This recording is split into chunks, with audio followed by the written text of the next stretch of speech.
Okay, so we have a particle that is forced to live between x equals 0 and x equals L, and we want to consider the eigenfunctions of energy, and we want to consider in particular the expectation value of the momentum p in these eigenfunctions.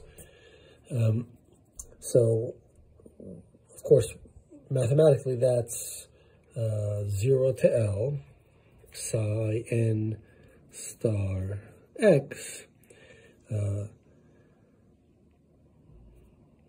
I have to put another parenthesis here, or I can just pull out the part that's constant. So minus I h bar, I'll keep obviously the d by dx has to stay in there, psi n of x dx. Mathematically, that's the thing that I need.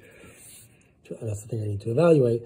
But there's a more straightforward physical way, and that is to notice that as we noticed when we evaluated the expectation value of the position in these eigenfunctions, we noticed that these functions have a definite parity, and then you square the function in evaluating this quantity, and so you get even functions, and so they can't distinguish one side of the well over the other, and so it must be true that this is the midpoint.